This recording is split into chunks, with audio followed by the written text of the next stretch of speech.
I successfully turned 7 grand into 200 grand, only to lose almost all of it. That was very eye-opening, very depressed, felt like I let my family down.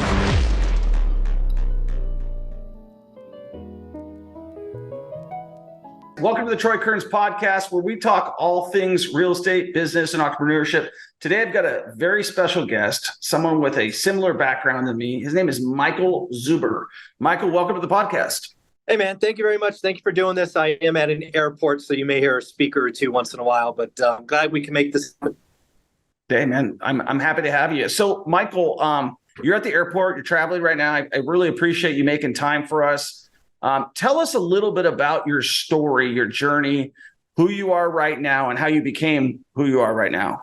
Yeah, so right now I am, a 51-year-old father of one, married, who is financially free. I left my W-2 at 45, so it's been over 6 years. Nice. I now spend my time trying to help others either get started or get to the next step. But my real journey didn't even start till I was 30 years old. Right. Yeah. It's crazy to think about. I spent my 20s going to college, getting a master's degree, trying to climb the corporate ladder. Right. I'm Generation X, and we were told, or at least I was told, go to school, get a good job, work hard. And, when you're 65, you can retire. And I didn't know any better. I didn't ask any questions. I just did as I was told. And, at 30 years old, we're going through the .com mania. I successfully turned 7 grand into 200 grand, almost 200 grand, wow. Only to lose almost all of it. I lost 80% of it in seemingly 10 to 12 business days. And oh my God, that was very eye-opening, very depressed, felt like I let my family down. And that's when I walked into a Borders bookstore and found that purple book that changed my mindset and embarrassingly introduced me to real estate, right? I'm 30 years old, have an advanced degree. I'm a financial accountant, and I never knew about rental properties. Because nobody in my family, nobody in my network, most of them rented, they didn't own. And that book changed my mindset, set me on a completely new path that 15 years later, replaced 2 6-figure incomes and, gives me a lot of options now. So it's kind of interesting.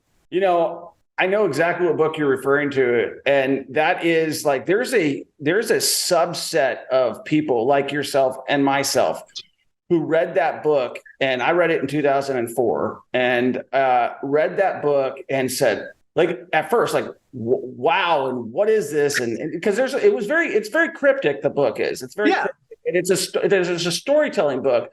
But as you start to put the pieces together, and you realize that it's a big game out there. And if you know how to play the game on the biggest level or on a smaller level, you can play it. And, as like even the quadrants and everything that he talks about in all this stuff, even though I read that book in 2004, I'm just starting to really move down that line of those quadrants, and seeing that stuff. So that's amazing that book changed your life just as it changed mine as well. Yeah. And I want to be clear. When I started my journey, all I wanted, Troy, was 4. I mean, that's how big my mindset was. I'm an employee. I'm not an investor, not an entrepreneur. Right. I was an employee. And I thought at 30 years old, if I can get 4, I felt fairly confident that I would have a retirement better than most. That's right. All my mind, right? A lot of people talk about mindset and, hundreds and thousands of units and all of that. All I wanted was 4. I mean, that was where my mind was in the beginning. So. But yeah, that book, totally new path. So you started reading the book at 30 years old. You changed your mindset.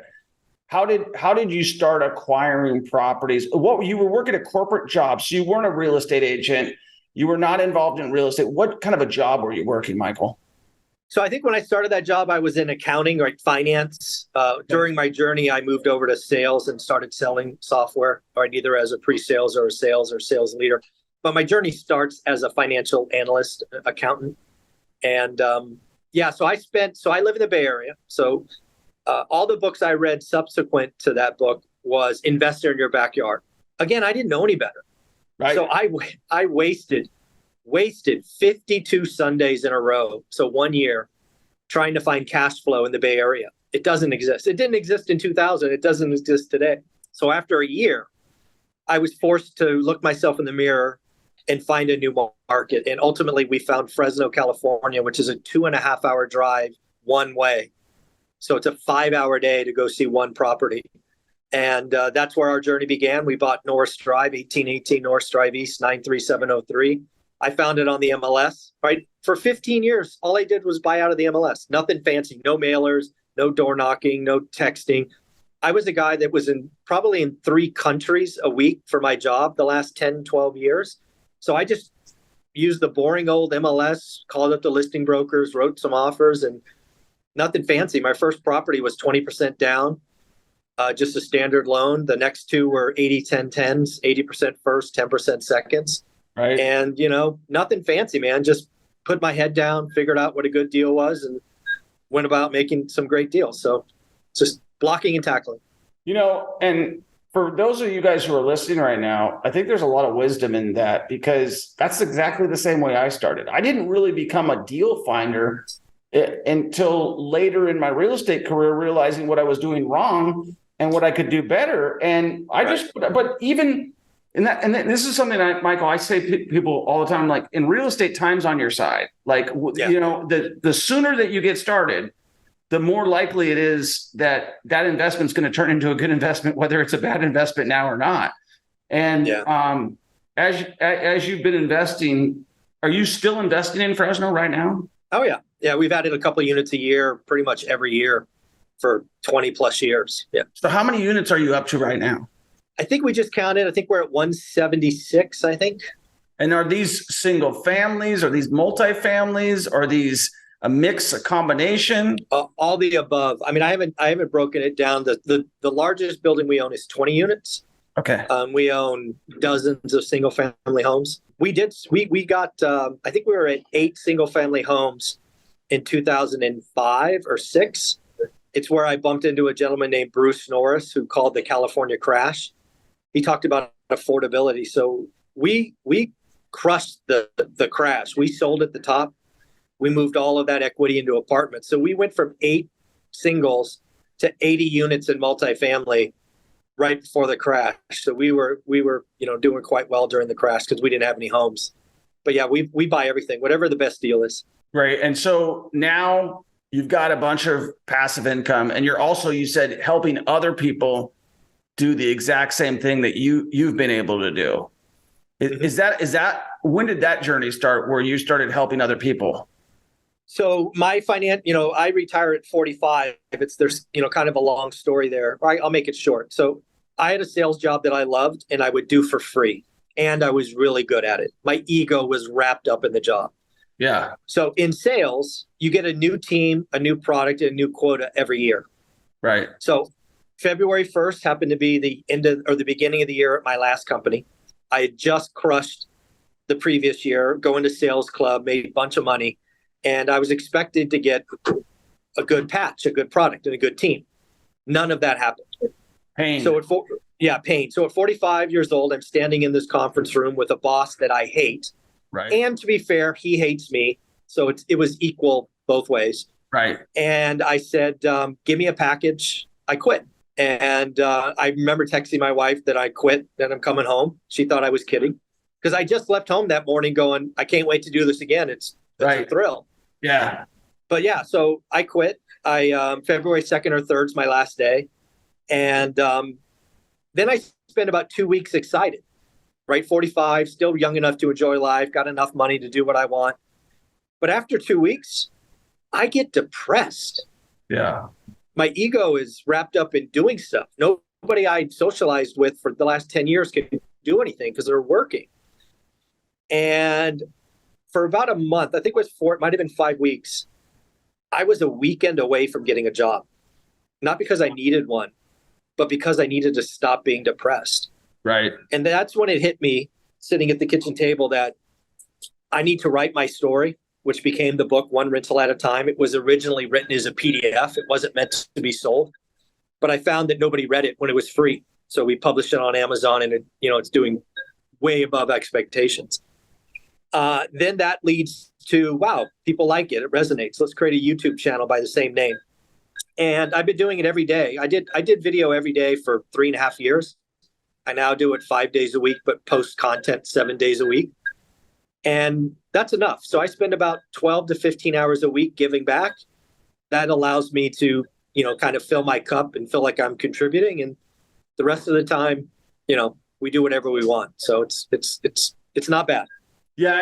And that big decision to execute after you heard, because a lot of people hear good ideas. They hear good advice from somebody like yourself, but they don't have the willingness to take that leap of faith, to believe in themselves, to go and say, you know what, I can do this. A million other people. So just because you got the knowledge doesn't mean you're going to execute on it. And so for you to execute and then to continue to execute and continue to get better and better year after year, and then realize that the pain was so great at your job that you didn't want this job anymore. And to realize that, like I say that all the time, is that my ego is attached to a lot of things. And as men, like my ego is attached to how much money I make. My ego is attached to, and I was a sales guy, and my last W-2 job was a sales job. And I had a pain, same like you, like where I was the number one guy, and I had been like, I beat everybody's numbers together combined. And then they changed what I was selling, which was a radio station. And I'm like, well, what are you going to do for me? And they're like, the same as everybody else. And I was like, but I beat everybody else. I'm special. And they go, no, you're not. And I was like, no, you're not. All right. Yeah. So I think that people have a strong threshold for pain. And when if you realize that, like, man, you can live, like I think you said you wanted to own 4 rental properties. You can live a really good life off a little bit of money, but you can live an extraordinary life off a little bit more. No, no question. Yeah. So when you say you're doing whatever you want, what do you like to do? So I like to feel like I'm contributing to folks. Like on the finance, so where we are, right? I think people have 2 paths they could take, right? Once you have enough, you can do 2 things, I think. One is you just keep chasing the rabbit, right? You just keep getting more and more and more and more and more. And we see people like that all the time. Yeah. I reserve the right to make that my decision at some point in the future. But right now, I have chosen to sit down and see if I can reach down and pull people up. Adding another 10 units to my portfolio, another $2 or $3 grand a month means almost nothing to me. But if I can pull somebody up and help them get their first or their second, I get far more joy. I get comments almost every day now. I've been doing this 5 years from somebody saying, you changed my life. There's no better feeling. Right. So I reserve the right to change my opinion if I want to go climb further. But right now I'm comfortable where I'm at, and reaching down and helping people up is far more enjoyable. Yeah, I agree with you. Seeing people, coming through, we have a coaching program as well. And we, seeing people get their first flip where they make 60 or 70 or 80 or $90,000, like, and these guys didn't trust me in the beginning, didn't know who I was, didn't know any of that stuff. And then to see that almost like hero look for me, where I'm just a regular dude, like I'm just a regular guy, just like you. And like, I just want to, like, it helped me so much. It changed my life so much. I want to help you out too. And when you see that, that's so fulfilling. I'm glad you feel the same way. It's so fulfilling to see those people and watch their brain like change and say, and when you're talking about real estate, but they come back and they say, it's a mindset thing. And you realize it really is, like, everything we're taught is wrong. Everything that we're doing is not the right way. You said you have children. How old are your children, Michael? My daughter's 32 now. 32. So how do you balance, I guess, fatherhood with her and teaching her the ways of, like running the family business, I guess, or what does that look like? Well, I can tell you here, I've not done a great job. So when Teresa, that's my daughter's name, was growing up, we would take her to all of the ugly properties. So she has seen roach infested properties and, boarded up properties and broken windows. And she's seen all of that. Right. We made the mistake. If you're doing that with your children, I recommend taking them to the finished product. Make them see the pretty stuff, not the ugly stuff. So don't do what I did. So the short answer is she's creative. She's an artist. She loves what she does, which I'm so happy for. But she has no interest, at least currently, in the family business. Now, she'll get stuff when we pass on and all of that. But she's not in the business. She has, frankly, still, I just talked to her this morning. She doesn't want anything to do with it, frankly. That's crazy. And it's almost because it's crazy. Like with the same thing with basketball with my son. I want it so bad for him. He wants nothing to. He's going into baseball. He's like, I want everything to be baseball. I don't know you don't like that sport, so that's the one I like. It is really crazy. So Michael, if you were to go backwards and advise your 18-year-old self what to do, what would you tell that young man? Yeah, the first thing that I would tell myself is go house hack a fourplex. That is a significant regret. And I would probably, again, if I could have a magic wand, I would house hack a fourplex at 18 or 19 years old. I would house hack another fourplex at 21 or 22. By the time I'm 25, I'd try to have 10 units, all owner-occupied house hacks, fourplexes, triplex. And dude, doing that by 25, you're probably financially free, right? So that's what I should have done. Right. And so with people who are getting started right now, who know that, I always say my little tagline has been, Michael, lately is that real estate, there's a lot of ways to make money, but real estate is the most predictable way to become financially free. Because we both talked about the stock market. The stock market is a complete freaking gamble. You're financing debt. You can't leverage nothing. You're invested in somebody else. Like my big aha moment with the stock market was not just the part that you talked about, because I invested in the .com boom. We're very close to age. I'm 46 this year. But my biggest aha moment was when WAMU went down to zero, and I was doubling down, thinking that I'm doing the right thing, and watching the government hand Chase Bank a free company and giving me squatola, and I'm going, man, this is a BS system. And the cool thing about and the thing is, people are so, my mother, right? People are so plugged into the stock market that the stock market's making you money. It doesn't give you any cash flow. It doesn't give you any income. It doesn't give you any tax returns. But people are so stubborn because they feel like they heard about that one guy who owned Apple, who made a gazillion dollars because they bought Apple at the right time and they hung on. And that's just so unpredictable and doesn't happen to anybody. And real estate is so predictable and it can happen to anybody, anywhere. I just love it so much. So Michael, with what you're doing with right now in terms of how you've learned and grown your business, and like you said, you put your foot off the gas and you're focusing on helping other people right now. Are you traveling a lot right now? I know you're at an airport. Yeah. No, I don't like airplanes. It's really one of the funny things about my stories. I did 1 million miles for my job, but I hated every one. So I do not get on airplanes very often. No, I don't travel a bunch. I don't travel a bunch. Do you think you'd like the airplane if you owned it? No, I hate flying. Maybe if I flew it, because I'm just a control freak. I don't like the bumps. But maybe if I was flying it or I understood how to fly it, maybe I would feel better. But no, I don't think so. I tried that in 2012. It doesn't work. Okay. I don't like it. Yeah.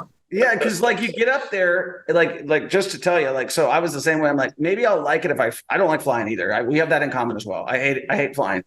2012, I'm like, I'm going to get my pilot's license. It was time to solo. My guy's like, you're ready for it. I'm like, not up here. And no.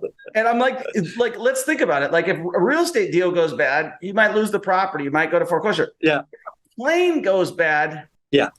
That's all theatrics. When they talk about that, hey, blow this thing up, the thing's going to pop down. That's theatrics, because we all know when that plane goes down. Yeah.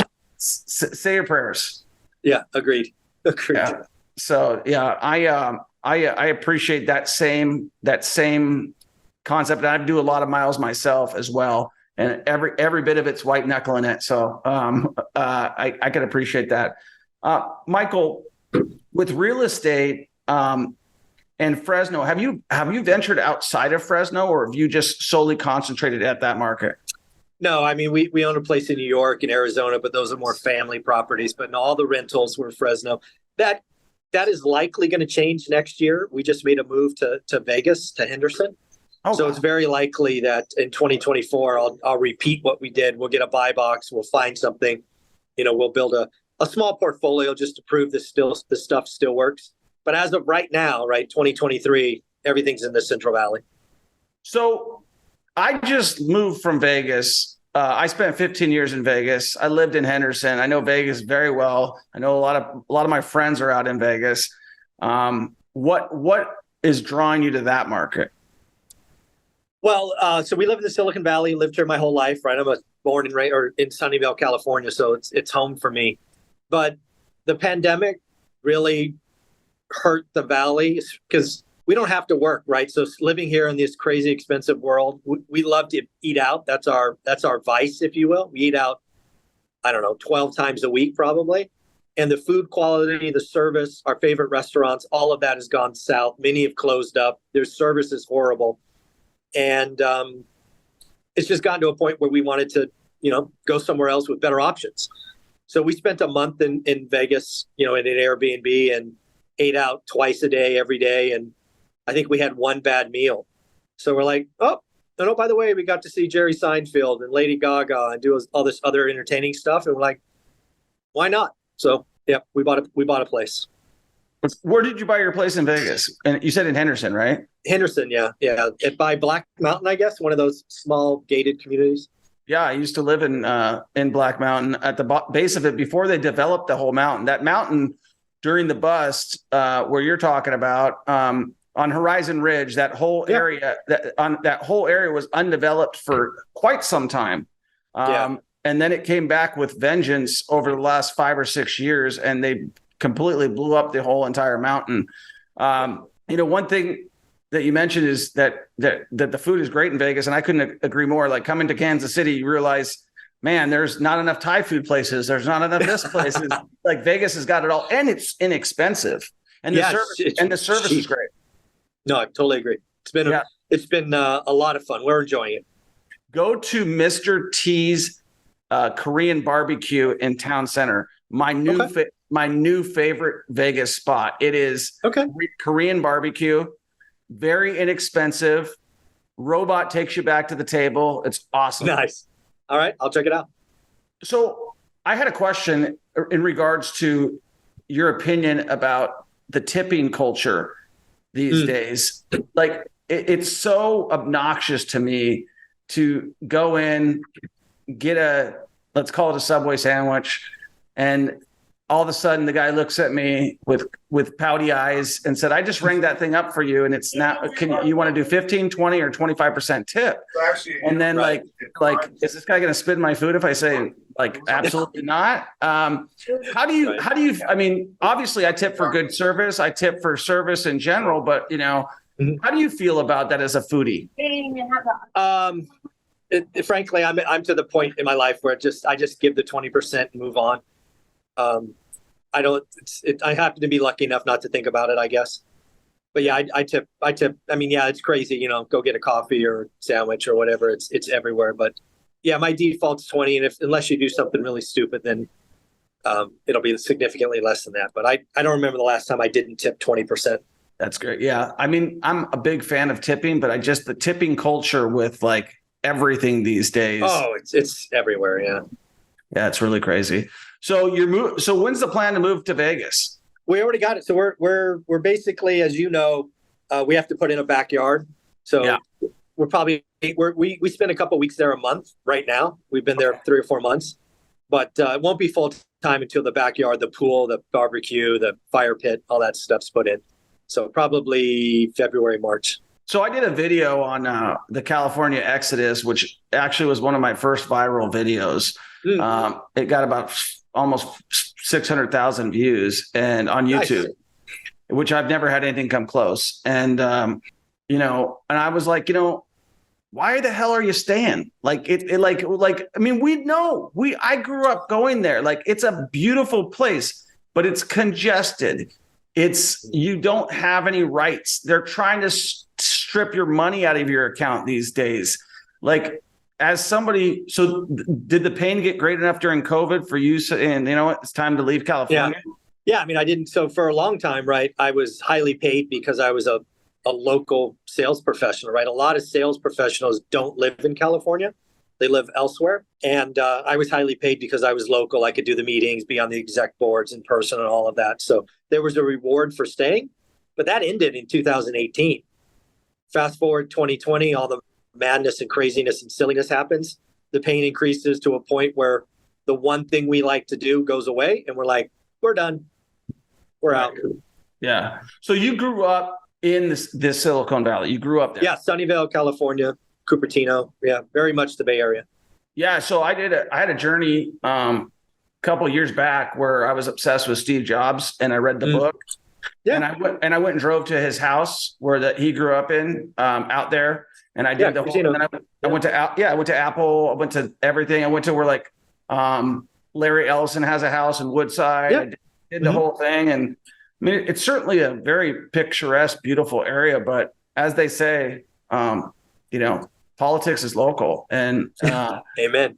And if you can't enjoy where you live, then why the hell would you live there, no matter how pretty it is? Well said. Yeah. So, Michael, what would you tell somebody who's looking to get started investing in real estate and has no idea where to start, what to do, and they're worried about losing money? Well, the beauty of it is the real estate market's finally slowing down. So somebody starting today can actually learn.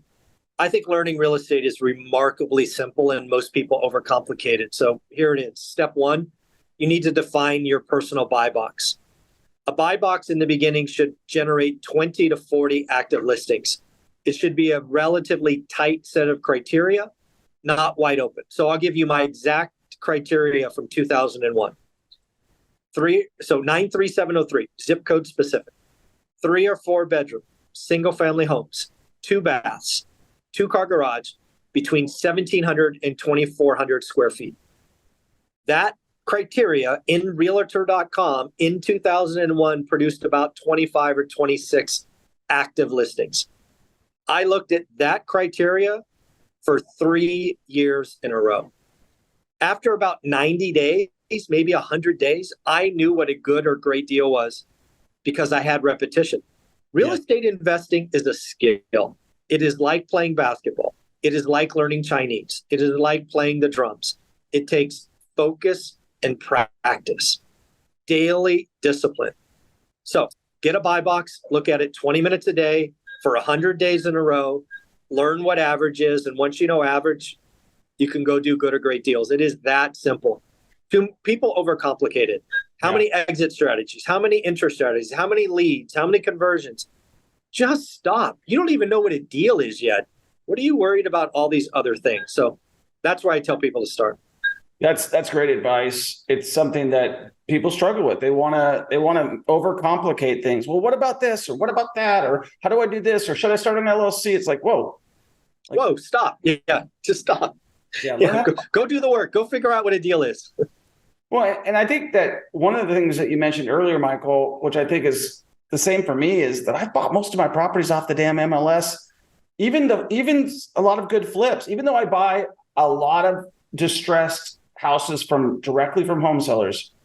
I know that I can go into any market USA and find a deal on the MLS tomorrow. Yeah. I actually took it as a personal challenge. I think it was last Halloween. I was irritated with everybody saying you can't find a deal.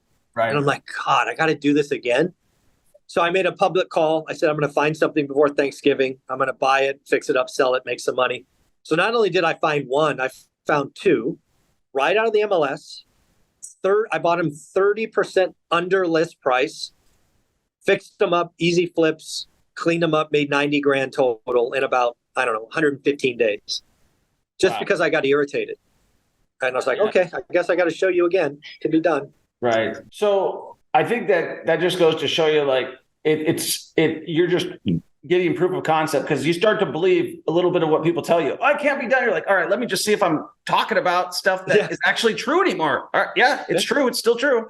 Yeah, it's still true. Still works. So when you look up to guys like Robert Kiyosaki and you see like him being the reason that you got started investing in real estate, and now you getting that same praise from other people that you have helped, knowing how much of an impact he had on people, how do you see your journey coming to an end?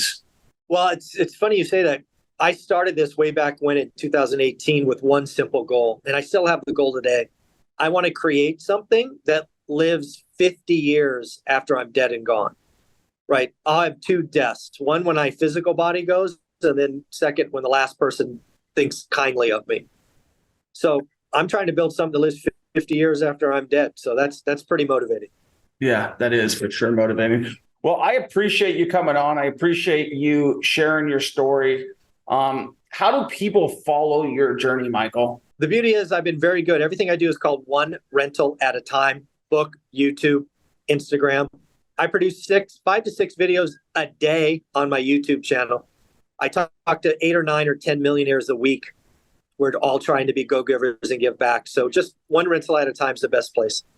Wow. Well, you've certainly been very giving with your time. You're at the airport, you're in the middle of travel, and you've stopped to share a bunch of wisdom. I think it's super inspiring. I believe your story is super inspiring. I think that, it's cool that, we both, like, for me, I felt like I got started too late. And everybody, I think that kind of one thing I wanted to summarize is, like, I believe, knowing what I know today, is that I can help anybody become financially free in probably 3 to 5 years, like tops.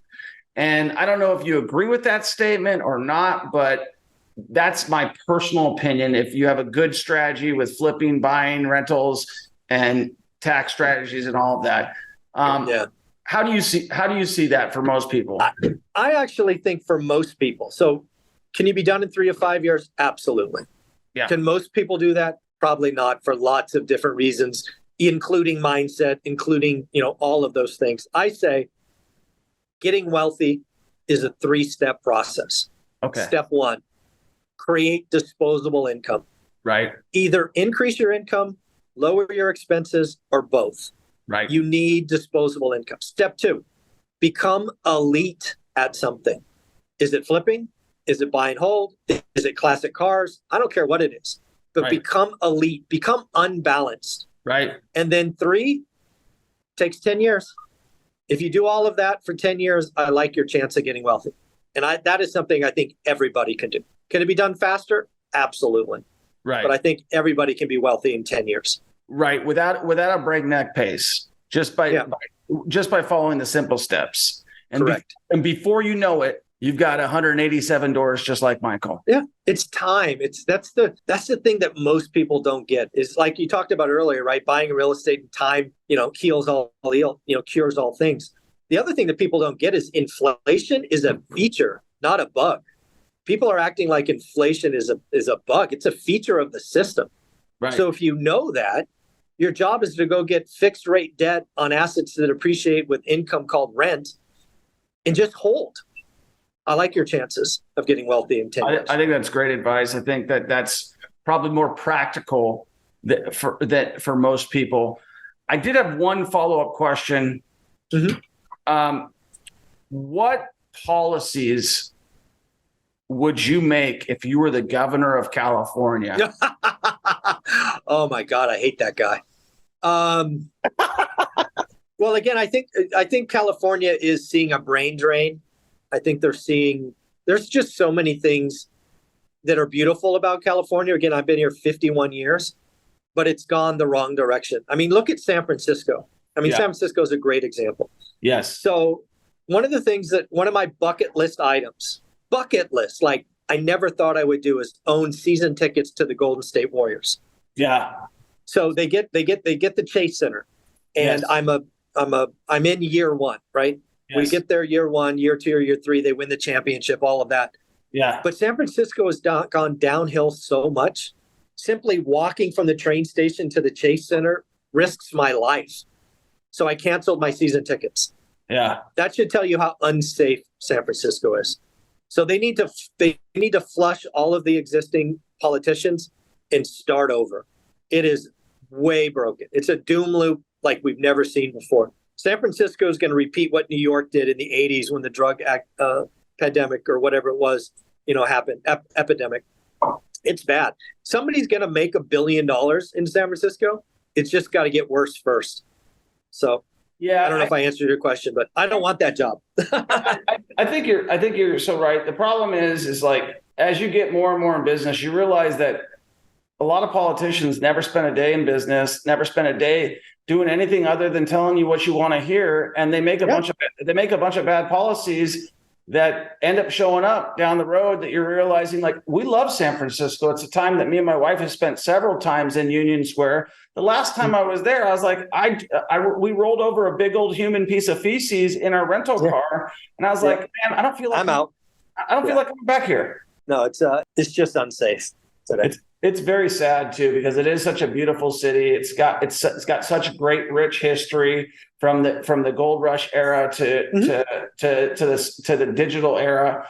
And I'm sorry that you're having to leave where you grew up and move to Vegas. But life's a journey, not new experiences. Yeah, for sure. Well, Michael, I appreciate you coming on. Make sure you guys give Michael a follow. Make sure you follow him on all the socials. Make sure you subscribe to him. Take his advice. Get started investing in real estate.